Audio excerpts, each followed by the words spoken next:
Hello humble bakers! I would like to share my new kitchen or baking area construction. So, last September, I realized I needed a bigger kitchen space.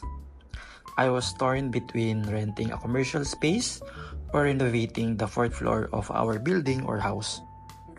I also asked advice from my fellow bakers and cake artists. In the end, I decided to stick with our own space and renovate it. This way, I don't have to pay rental fee, I don't have to commute, and etc.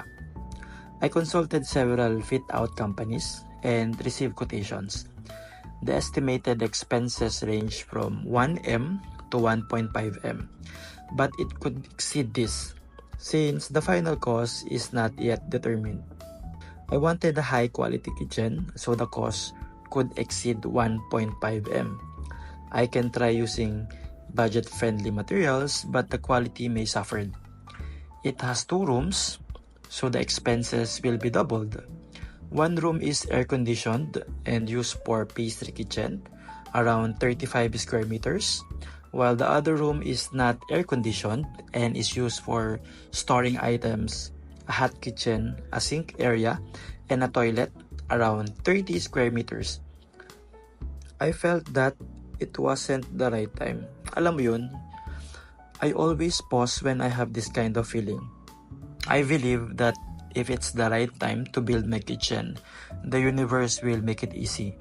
I have a gut feeling that if I have to struggle to get what I want, it's not meant to be and it's not the perfect time.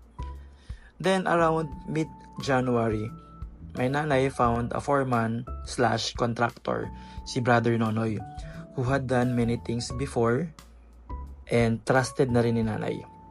So I created a sketch, design for the concrete wall, window positioning, electric wirings for the lights and outlets, which is important since some of my equipment has a high wattage. So I need a separate breaker, especially for the oven. I'll also choose the tiles, paint colors, and etc. They started the construction last week in January and have been working for almost a month and a week. They're very fast and don't need to be monitored. Since I'm often away, I'm surprised. They're working on time, leave for lunch, and return immediately. We have a schedule also to ensure efficiency.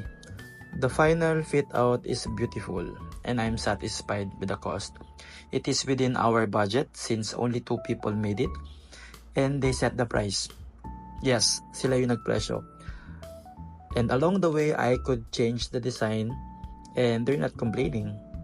They're also flexible and adjusted the fee accordingly. I know things are happening for a reason and I trust that God's timing is perfect. If you have plans but they don't seem to be working out, take a step back and wait for the perfect time. Maybe God has even better plans for you. I hope this video will motivate you all to work hard and chase your dreams. Thank you!